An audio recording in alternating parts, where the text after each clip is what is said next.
If you're not awake, you better be awake for this, because we have some talking to do today. So let's get right into it.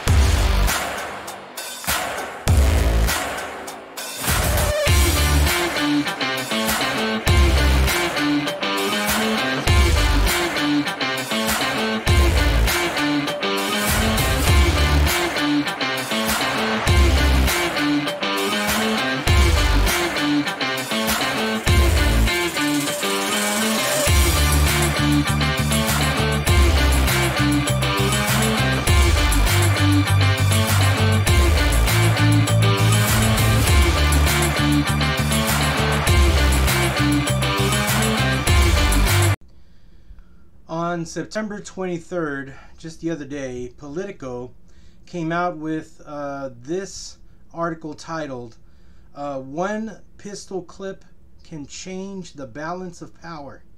Congress is wholly unprepared for a mass casualty event." What are they trying to say? The article says, it starts off here and it says, over the past 15 years, members of Congress have survived 2 near deadly shootings in a train crash with dozens of them on board, and Capitol riot that hundreds of lawmakers fearing for their lives. Right? It says, despite those incidents, the institution is wholeheartedly unprepared for a catastrophic event that kills, incapacitates multiple members, even if that hypothetical tragedy results in a major power shift, changing which party holds the majority in the House or the Senate. Now, this article is kind of timely if you think about it. One pistol clip can change the balance of power. This is the title of this article that Politico posted, and it has images of J6. It has images of inside Congress that's empty afterwards. Has images of people praying, and what I guess they're realizing all of a sudden that they're not ready if something really big is going to happen, and they're not ready. Now, that line came from Representative Brian Baird, who was a Democrat for Washington, and he stated that sentence after the September 11th, 2001 terrorist attacks that hijacked a plane that came within 20 minutes of crashing into the Capitol. But, you know, today we have just seen, what, 2-3 attempts now with the thing that goes boom, right? Attempt on Donald Trump, right? And these are just kind of reminders of this, you know, small thin line of balance of power that can be taken away in seconds. And they're barely realizing that they're not ready for that kind of a thing. It also states here, the lack of a plan to respond to mass casualty is particularly acute in the House. So this is what I want to bring up to all of us tonight. I have several more things to share with you, but on this note, I think it's important to plan, right? It's always important to plan. You should be planning for your family. and what you're going to do in the event that poop hits the fan. Because if you're bugging in, you should have a plan. You should have food stocked up. You should have water stocked up to last you for a while. That is a plan. You should have, if you're bugging out, you should have a plan put together on how you're going to get from where you are right now to where your bug out place is. And then what is that route? How do you get there from here to there? And you know, your plan should also include if this route is just stacked, right, with cars, with people, whatever. You should have a plan. It's so important to have a plan. You should have your bug out bags ready to go. They should be fully stocked. Your car should have a bug out box in it with some stuff in it. I mean, you should be prepared. And let's take as an example from Congress. They're not even ready, and they're barely realizing this. I hope we're not barely realizing this ourselves. We should be ready for whatever is to come next. The next article comes from Newsweek. It says the U.S. Capitol hit by massive dark web cyber attack. Now, check this out. This is just as crazy.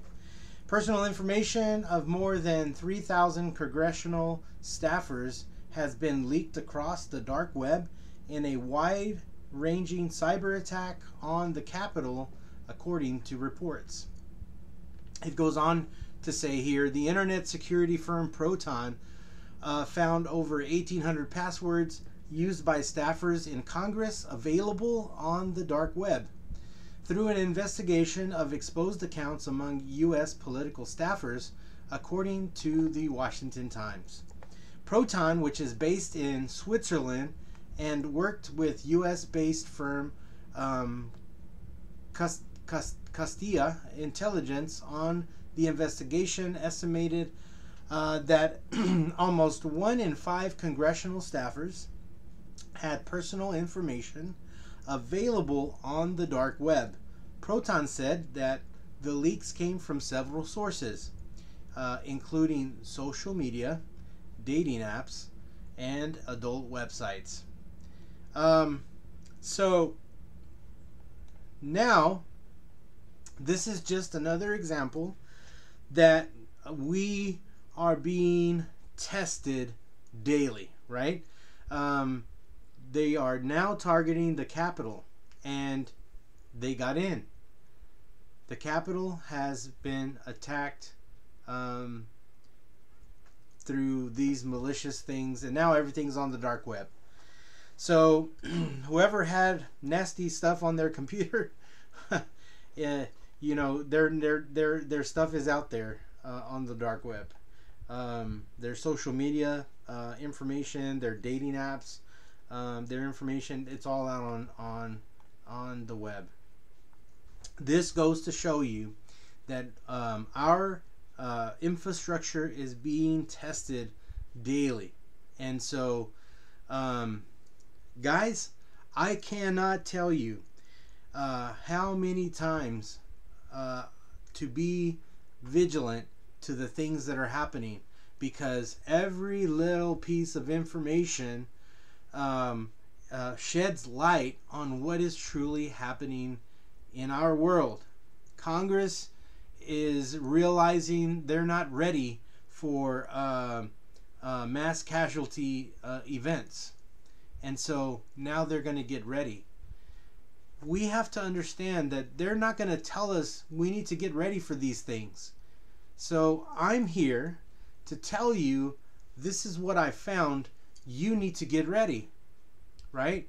You need to, what do I do in the event of this kind of calamity? You need to ask yourself that question. What do I do if I am cyber attacked? If my accounts got hacked, What do I do? We got to be asking ourselves those questions so that we're ready for whatever is to come. The next report that I ran into that came out today is actually coming from my hometown here in San Antonio. And so this is for my Texas family. This came out and it says, what you need to know about the Venezuelan gang that Texas is targeting. I think last week, Governor Greg Abbott and some highway patrolmen came out and talked about how Tren de Aragua is actually here in Texas, and they're operating here in Texas. So this article is talking all about what Tren de Aragua is. It says here that Tren de Aragua is a Venezuelan gang, which we already know, right? That started in a prison in the state of Aragua and has since expanded into Central America and the United States, including Texas, New York, Colorado, and Wisconsin. This group focuses on human smuggling and other criminal activity that targets migrants, such as kidnapping, extortion, and drug trafficking. And of course, we know from the news that they have gone into Colorado and not too long ago started taking over apartment complexes and saying you don't pay your rent to your landlord anymore, you pay it to us, kind of a situation. So the other day, Governor Greg Abbott signed a proclamation that declares the gang a foreign terrorist organization. He also directed the Texas Department of Public Safety to mobilize a strike team with state troopers, Texas Rangers, and other law enforcement groups to pursue the gang wherever they are known to be operating here in Texas. Declaring the gang a foreign terrorist organization means that the gang members could face increased sentences for the crimes such as distributing illegal drugs. So state law also authorizes civil penalties against foreign terrorist organizations. So it says Texas doesn't have a database that tracks individuals affiliated with Tren de Aragua, but Abbott announced that law enforcement officers would work to create one. So Texas is now seeing this gang within the state, and Governor Greg Abbott wants them out, and so he's put together some things so that we can get these people out of Texas. So guys, we have to be vigilant to everything, not just what we see in the news, not just what we hear coming online. We actually need to be vigilant to our surroundings whenever we're going to the grocery store, whenever we're picking up the kids from school, whatever. We need to know what is happening. So I would love for all of you who follow me or in a listening ear to what I'm saying is that we need to be vigilant. We need to take upon ourselves the ability to see something and ahead of time, and not at the last minute to where we become a victim, but where we become the victor, right? So I am telling you guys, we all need to have our head on a swivel, because we never know what's gonna just come around the corner. And so these things are out here for you to see and for you to know. So don't be with your head in the sand anymore. We need to stay vigilant to the things that are happening all around us. And lastly, I saved this one for last because if you're a sports fan, you might want to listen up. These so there's an article that came out today from CNN, And it says these NFL stadiums will soon moonlight as emergency shelters during disasters. Now, I'm going to read this to you, but I want you to think about what you hear me reading to you, and I'll share with you what I think. It says, in addition to hosting thousands of football fans, NFL stadiums are about to double as emergency response hubs during weather-related disasters.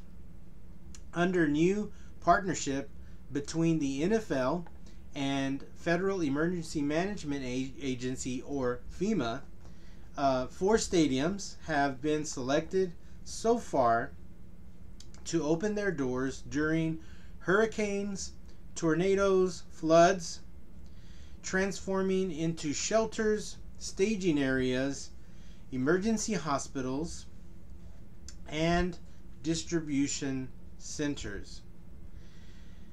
The first stadiums in the deal are the MetLife, the New York Jets and New York Giants Stadium. I think that's Lumen Field, Seattle Seahawks, the Pittsburgh Steelers Stadium, and the Raymond James Stadium, Tampa Bay Buccaneers Stadium. One other stadium, the SoFi Stadium, which hosts the Los Angeles Rams and the Chargers, is under review to be included. FEMA Administrator Deanne Criswell called the plan a groundbreaking opportunity that other stadiums could join. Now, I want to go back here because this article could be misleading, right? It's titled "The NFL stadiums will these NFL stadiums will soon moonlight as emergency shelters during disasters," right? When we read the word disasters, we think weather related, right? Well, it does say in here that these 4 stadiums have been selected so far to open their doors during hurricanes, tornadoes, floods, transforming them into shelters, staging areas, emergency hospitals, and distribution centers. Now, as long as I've been living, I've never seen this happen ever before, where an NFL stadium is turned into this kind of a thing for a weather-related thing. I think in Louisiana, I think the stadium was open during that one big hurricane. I can't remember the name of it. Forgive me, I have an old mind. Katrina, right? But it almost sounds as if there's something larger, right? If we look at all of the things that I've shared with you tonight, beginning with Congress getting ready for mass casualty events, it kind of makes you think that this is all being done not just for weather-related items, but they're not coming out and really saying it.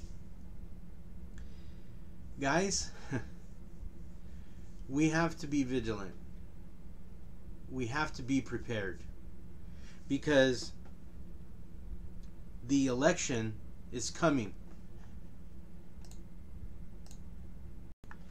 Because as of right now, we are 40 days to the election. And this election is going to lead to a whole lot of things that we don't even know yet. There's speculation that a civil war is brewing, and there's also speculation that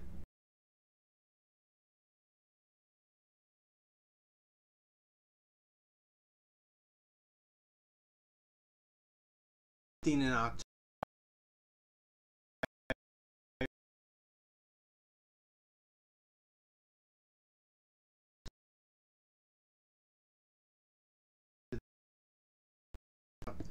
You need to have your plan ready for food, for water. You need to have all that ready. Because hard times are coming. But I am going to tell you this. God is in control of all of this that could happen, right? I always go back to the Bible, and I look in there and I see in there when Jesus is telling his disciples, he's telling them, these are the things that are going to happen in the end, right? He says there's going to be wars and rumors of wars. That's where we are. He says that there is going to be famine. We see it. There's going to be weather-related events. They're happening. There's going to be people who are lovers of evil, and we see it. Things that are good are going to be bad, and things that are bad are going to be good. It's kind of like there's a reversal of everything, and so we're seeing that. We're living in those times. And if I'm looking and I'm vigilant and I'm looking at all of these things happening, and I'm reading my Bible and I'm reading those very exact things that are happening, I see that God is about to do something. We should not fear, because God doesn't even give us that spirit, but he gives us love, power, and a sound mind, right? That's in 2 Timothy 1:7. And we should trust the Lord in everything. So, whatever hard times are about to come, we're going to really need to rely on God. And so, guys, it's time to get ready. It's time to prepare. And it's time for you to stay vigilant and to be watchful of all these things. Guys, I hope to see you next time on the next video. Thank you for stopping by and watching the video for today. And see you again soon.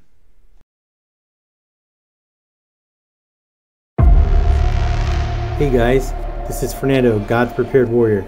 Thanks for watching. And don't forget to like, comment, share, and subscribe to my channel.